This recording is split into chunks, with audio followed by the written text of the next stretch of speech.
I am Rachel Humphrey with DEI Advisors. We are a nonprofit organization dedicated to empowering personal success in the hospitality industry. And I'm really excited to have join me on the program today, Jonathon Zink with the BHN Group. Jonathon, welcome to the program. Thank you, Rachel. It's always a pleasure having a conversation with you. And I'd also like to congratulate yourself, David Kong, and the entire DEI Advisors team for making such an impact globally. Thank you. I appreciate that. Jonathon, we are going to jump right in because I have a lot of questions for you. You got a lot of really great experience and some insights coming out of those that I think will be great for our audience. But as everybody knows, I love to start with the journey to leadership, because one of the things that I think is really special about the hospitality industry is that no two paths need to be the same. You can really carve out what works for you. So tell us a little bit about your path to leadership and maybe some of the points that you think were really instrumental in getting you where you are today. No, thank you, Rachel. So I grew up in upper state New York originally, and we moved to Michigan around I was 10 years old. And the reason I mention that is because it helps set a foundation for my belief and my mindset as I went through my career. I've always focused on core purpose. Went from company to company. I tended to focus on a core purpose that I believed in, and I believed I could lead that company if I got to that position.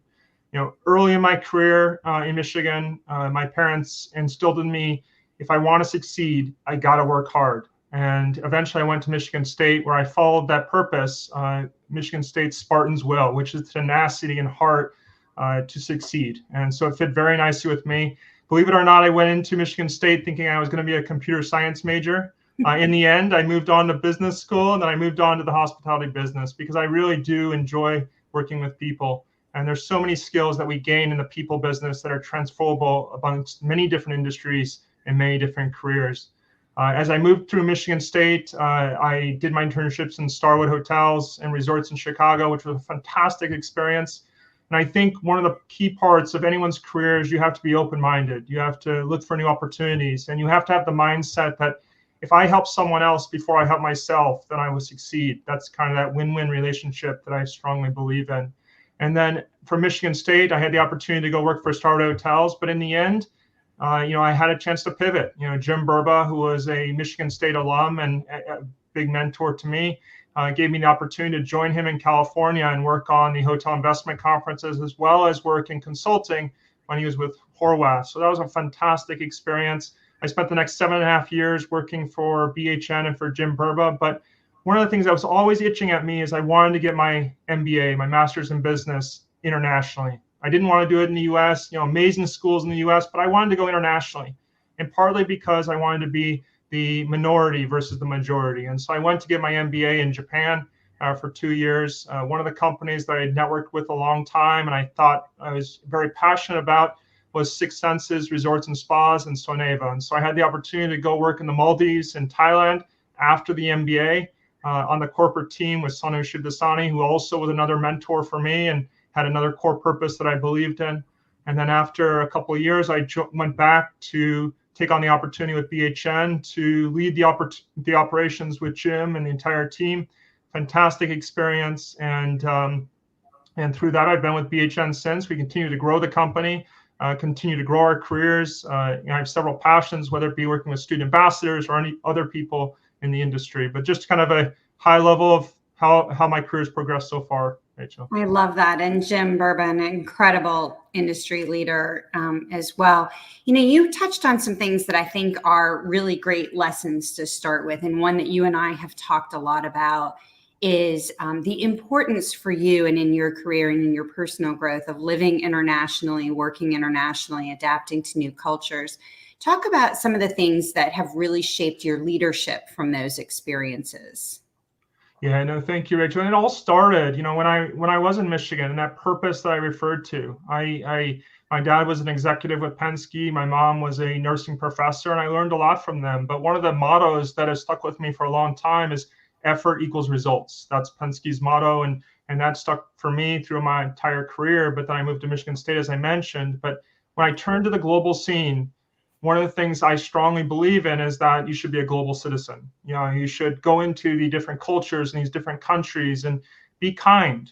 Try to understand, their culture. Try to think of it in ways that if I help them first, then it'll help me as well. And it'll be more of a win-win relationship rather than the other way around. And, going internationally has granted me these amazing experiences that I wouldn't have got by reading books or watching movies. You just have to experience it. And when I was with Soneva in the Maldives, which if you're not familiar, it's a amazing destination off the southern tip of India, one of the highest ADRs and all those kind of things, but amazing destinations to visit. Sonu Shivdasani instilled in me that core purpose of slow life, which stands for sustainable, local, organic, wholesome, learning, inspiring, fun experiences. And I think that's how I approach life. Global citizen, slow life, all these different pieces. And then as I go into the different countries, I think of it as how can we collaborate? How can we work together? The best team is putting together a variety of different perspectives, whether it be on company type, ethnicity, religion, gender, women leaders. It's all those kind of pieces are important to make strong teams.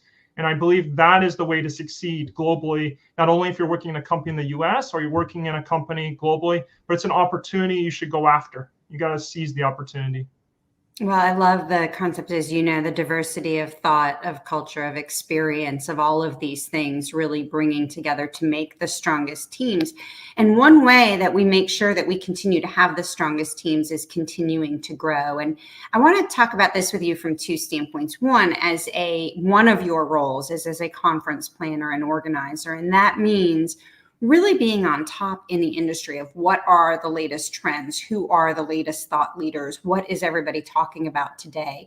So I'm curious first where you turn for your continuous growth from an industry standpoint.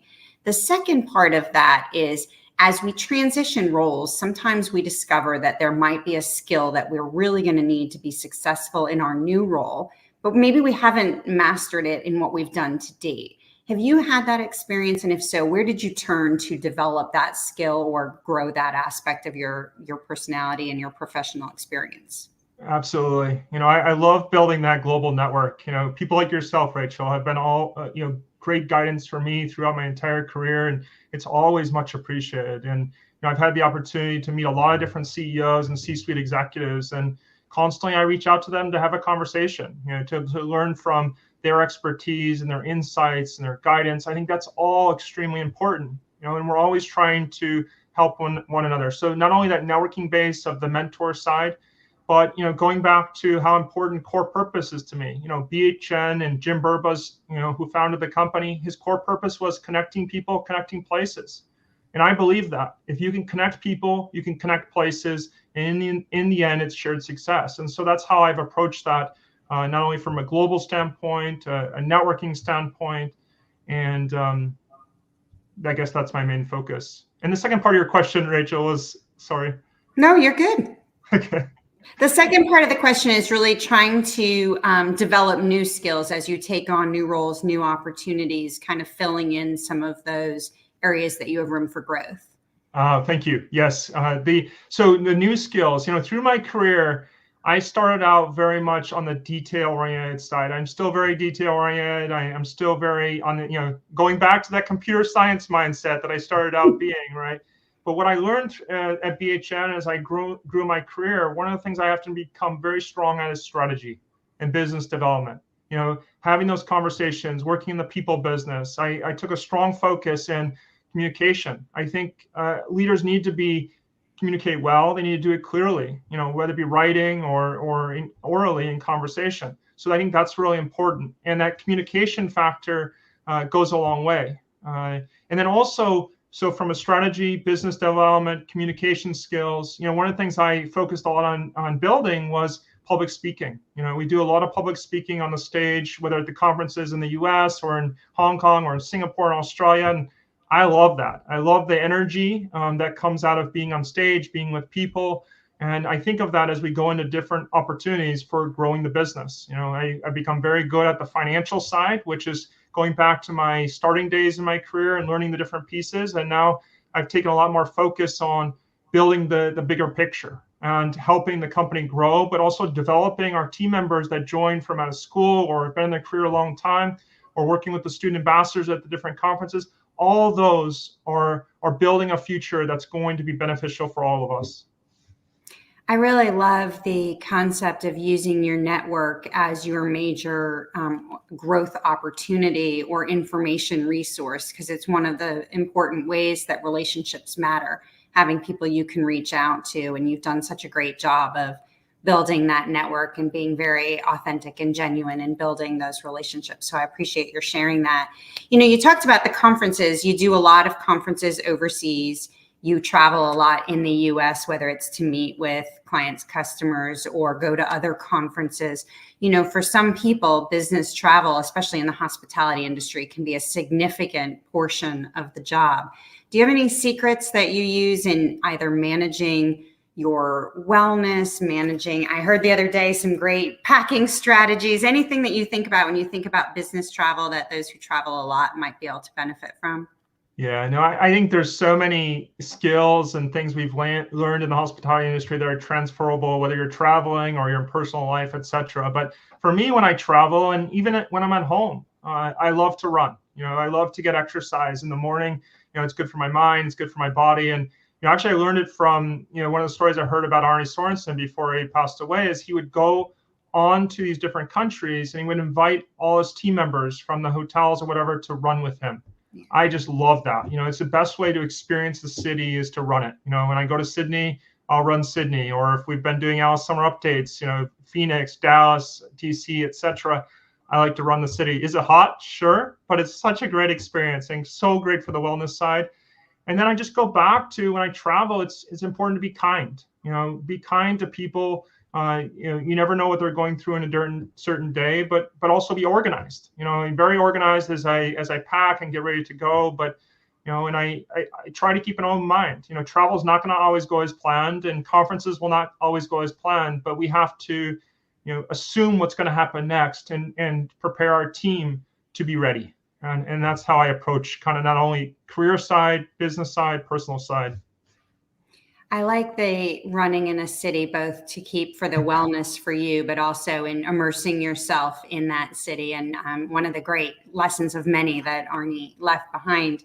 You talked about running for you being a part of wellness for you at home as well. You are, in addition to your important industry role, you're also a husband and a dad. Being on the road a lot, I'm sure you have hobbies as well. Talk about work-life harmony for you, maybe how that's changed over time. And do you think that you have some strategies for making sure you feel satisfaction on both your career side and your personal life?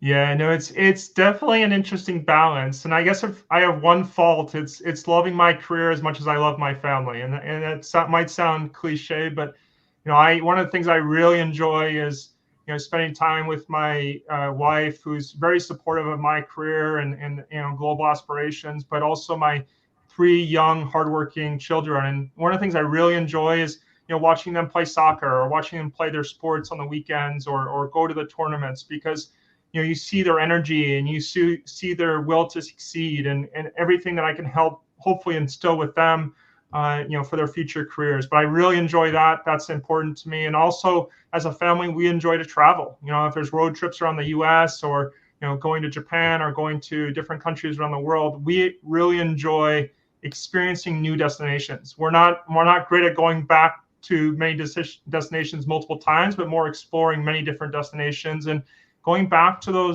that slow life thing I mentioned earlier, learning, inspiring, fun experiences. And that's how we approach it. And that's how, as a family, we believe we can adapt to the world around us. It's interesting because you mentioned the slow life as a slogan that you learned as part of a career, but to implement that into your family as well and to make it a much bigger impact on your personal life is such a great lesson in seeing how we can weave in leadership from our careers into our personal life and vice versa. So I like that a lot. One of the things that I find fascinating is that we all experience self-doubt regardless of where we get in our careers. And you hear that from, just about every leader now. Do you experience that type of thing? And what advice would you give to others who are rising careerists who may be questioning, is this for me? Do I have a path to leadership? Different strategies maybe that you use if you have experienced any of that self-doubt or moments of lack of confidence. Yeah, I think, I've had the opportunity to work with many students coming out of college because of the ambassador program I mentioned earlier, or even people in their career for 10, 15, 20 years. And I think it's really important to find out earlier in your career what you don't like. So try to take on new opportunities that, if it's in the hotel industry and, get some experience waiting tables in a restaurant, or working hotel operations at the front desk, or learning about the development investment side, but find things, that's your chance. Experience as much as you can and find out what you don't like, so that you, in the end, can find out what you do like. And I think some of the opportunities that people are approaching, that might exist 10 years from now, they might not exist today. You think of technology and where things are, or sustainability, or trying to find a way to make that win-win with the company is find something as a value that you can offer to that company. If that company is looking to be strong in sustainability, learn sustainability if that's really important to you. But I think it's about finding the passion and finding that you really want to work for a certain company, and then prove it. That's great advice too, because if you are passionate about something, if it's something that you enjoy doing, you're going to have a lot more confidence going into it, and then developing that skill set will continue to back that up and help you continue to grow. I want to switch gears to a couple of other things. One of the aspects that you mentioned, whether it be in switching careers or living internationally or stopping work for a short amount of time to go back to school, is this concept of taking risks. Would you classify yourself as a risk taker? Do you implement certain strategies as you're trying to decide what is a risk worthwhile taking for you?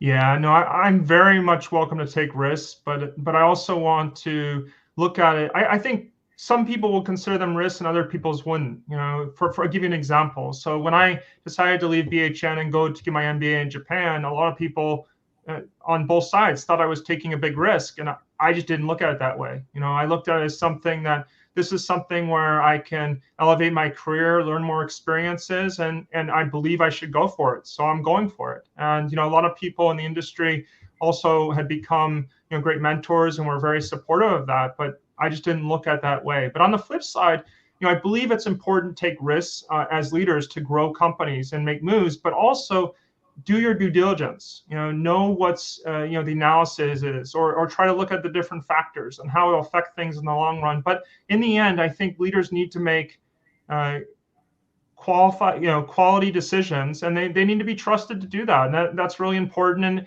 it can't be a decision that takes a long time to come to. It's more about bringing all the information and the ideas from a team and taking that to the next level to lead the team to the next step. Well, I think that's important, that taking risks as a company is how we continue to grow and don't remain stagnant. But also interesting that for you, risk taking is a mindset. You can think about it as taking a risk, or you can think about it as an opportunity. And then what are you going to do with that opportunity? Another analysis that we use that's very similar is overcoming obstacles. So whether it is if we have something that doesn't work out like we hoped or thought that it might, how do we then perceive that? Is it an opportunity to learn and grow, or is it a big setback? Do you have examples of things that you have experienced where maybe it didn't turn out like you hoped or thought that it might? And what are some of the lessons that you learned from those?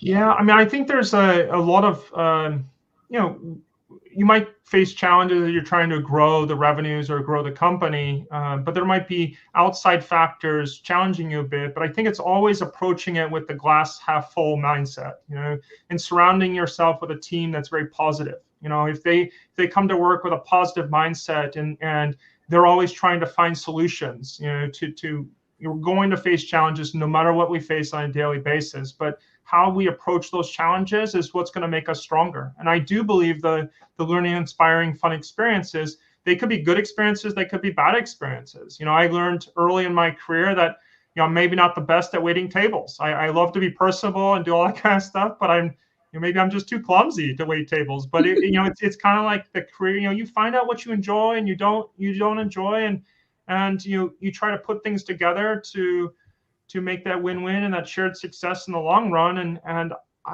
that's important to me. That's what's worked for me. And from a challenges standpoint, I'll give you an example. It's not necessarily one that I had, but one that I really utilize in my daily life, business side and personal side. When I was in the Maldives, again, southern tip of India, islands destination, long time ago, probably 30 years ago, they're surrounded by oceans. So there's 1,200 islands. There's 400 of those are actually inhabited. Amazing destination.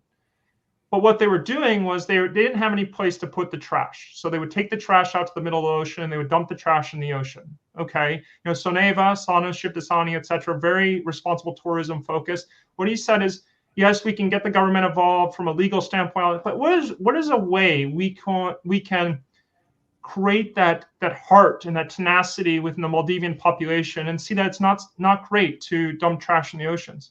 Well, what Soneva did is they created a swimming school for the children. They created a swimming school for the children. All of a sudden, the parents and everyone that had grown up that way saw, my children are swimming in the ocean. We need to protect the ocean. So not only did they win on 2 fronts, it was 3 fronts and more. And I think of that as a way I network, a way I do business, and the way I grow, but also on our team or as well as globally. Well, we definitely share, you and I, the solution-oriented mindset and also the positivity. I think that if you surround yourself with a team that thinks for solutions, where do I want to go and how do I get there, or what is the challenge and how do I overcome it, it's going to lead to great successes. I want to turn now to leadership style, and I'm going to ask you a couple of different questions relating to leadership style. One of the questions would be, thinking over the last 12 months, maybe the last year, has there been a leadership lesson for you in the last year, and how is it going to impact your leadership style moving forward? Yeah, so I think initially my leadership style was very much results oriented. I wanted to drive the results, from a number sign, a dollar sign, et cetera, and grow the company. But I think it's really important to build the skill of empathy. I think that's important. As you think about, it always was there. From a shared success and a win-win mindset, and trying to take care of the other person before you take care of yourself. But I think especially when building a team, it's really important to have empathy, but also be able to drive those results. And so I think a couple of those factors are really important to me. Also to have a very strategic mindset, but also that global mindset that I think has been kind of clear on where I'm focused. And that's how I think is the best road going forward. Well, I think that learning and improving and growing empathy as a leadership style is definitely one of the most common themes we are hearing among leaders now. And whether that is some brought on by the resilience from the pandemic or from other aspects, I definitely think there's a huge emphasis now on that as a leadership skill. How about in thinking over your leadership, not over the last year, but let's say over the course of a couple of decades? What do you think has gotten better? And is there something that maybe has become more difficult for you from a leadership standpoint? Yeah, a great question. I would say that from over the years and trying to be more adaptable, as I went through my leadership or my mindset has changed over the years, but I think it's for the better, and sometimes I find myself going back to that detail oriented standpoint and trying to make sure the quality is delivered. But the one big thing, you asked earlier about travel, you asked about, business and everything. It's always having an open mind, whether something is approached a certain way, doesn't mean it's the right way, the wrong way. And we can always get to the same result, or we might get to a different result, but we have to be open-minded about the conversation and kind of always having, I know we're in the remote world, but always having that open door policy. Always have those conversations that can better the team or better the industry, because I believe we have a bigger impact than just our own company, just our own core purpose, but the bigger impact is as an industry, connecting people, connecting places, building an organization and also an industry that you want your children to work in, and we want to keep growing that industry. So there's a lot of factors, but that's some of the ways I would approach it. I love that. You have mentioned a couple of guiding principles for you. You mentioned the Penske motto, you've mentioned the Burba motto, you've mentioned the Maldives motto. I'm wondering, is there a Jonathon Zink mantra that you really use as a guiding star for you, as a North Star, where you say, you know what, this is kind of who I am, how I make decisions, how I want to be seen or live my life, that is an important maybe grounding point for you?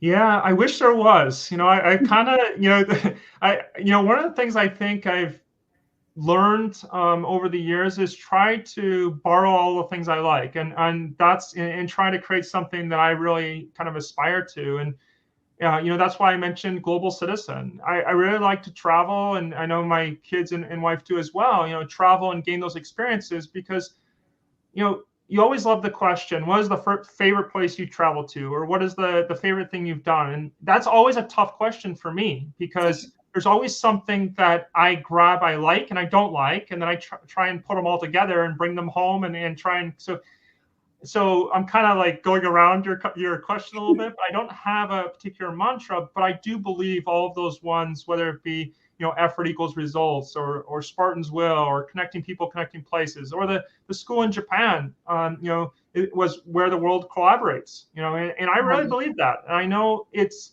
know companies drop mottos and purposes into place and don't always believe them. But you have to believe in the leaders that they do believe them, and they build a team with that mindset. Because if you build a team with that mindset, then all of a sudden you're not alone. You're together, and you're trying to achieve a purpose, and try to keep that team diversified. I really do believe that's the way going forward. And I hope, Rachel, when we have this conversation again, that I have a mantra for you of myself. But right now, I'm just compiling. No, I like it. I think it's incredible.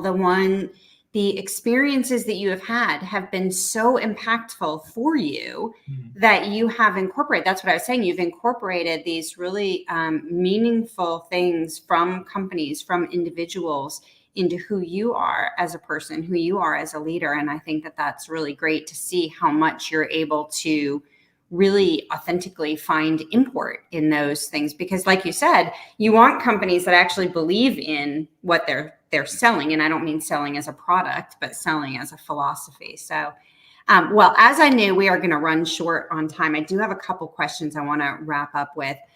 Everybody who listens regularly knows that this is my favorite question to ask and to be asked. And part of the reason is I think we are all works in progress. And part of that is reflecting. So as we look back over our lives, hopefully we've learned things and we continue to grow and develop. When you look back at 21-year-old Jonathon, what would you tell yourself, either about something you wish you knew then, or maybe about how things work out for you? Yeah, I would say, I had a chance to do a lot of different experiences during school. So thinking at 21 years old, to be leading organizations or things like that.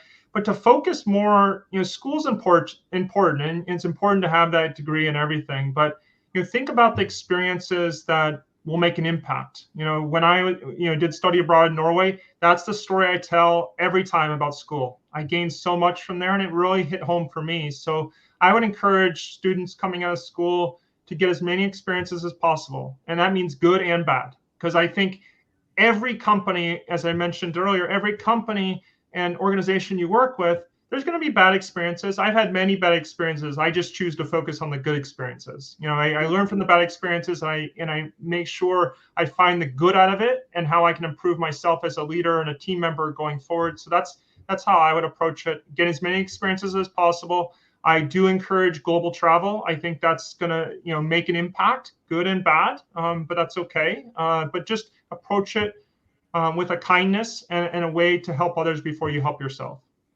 Well, there it comes back to that theme of the positivity mindset again. Well, as we are wrapping up today and we are thinking about the motto of DEI advisors, which is to empower personal success, I'm wondering if you have one piece of final advice that you'd like to share with our audience. Yeah, I would say when you go into the conversations or you meet with people, and be very open-minded with that, but be memorable. When you go into these conversations with a networking standpoint, a business standpoint, people like doing business with people they like. They don't like doing business with people they don't like. So be memorable in those conversations, connect with them, build relationships, have integrity. I think integrity is extremely important. So it takes a long time to generate integrity. It takes 2 seconds to lose it. And as you develop your career and you work through your career, no matter what stage you are in your career, integrity is everything. And people want to work with you if you have high integrity and they enjoy working with you. So I think it's more on the personal and the mindset of yourself to be positive and also make those relationships as you go along, because our industry is so big, but it is so small. And that in our skills that we've gained are transferable across any industry. So, look at it that way and then hold on to the steering wheel, because it's going to be a long and exciting ride. It is an exciting ride. And I could not agree with you more about the integrity aspect and character. So I appreciate your sharing that.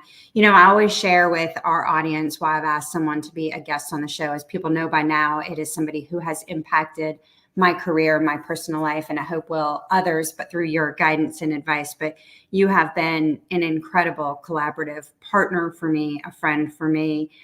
We have reached out to one another to brainstorm, as you mentioned, many times, coming up with many ideas that have benefited both of us and our businesses. And I really appreciate it. I think we are always stronger together. And you're an incredibly collaborative, giving person. So I appreciate that very, very much. On behalf of myself and the industry, Jonathon, thank you so much for your leadership, for giving us a place to gather multiple times a year, which is such a critical factor for the hospitality industry, for your leadership and your friendship to me. But appreciate your joining the show very much today. Yeah, thank you, Rachel. I couldn't say enough. Your friendship means the world to me, and I look forward to working with you and the other D Advisors team and other people in the industry all the time. So thank you again for the opportunity. I really do appreciate it. I appreciate that. And for our audience, thank you so much for tuning in today. We're sure you've enjoyed my conversation with Jonathon, but make sure to head on over to DEIadvisors.org, where you can hear from nearly 200 other industry leaders who have likewise shared their journey and their insights as well. So thank you again, and we hope you'll tune in again.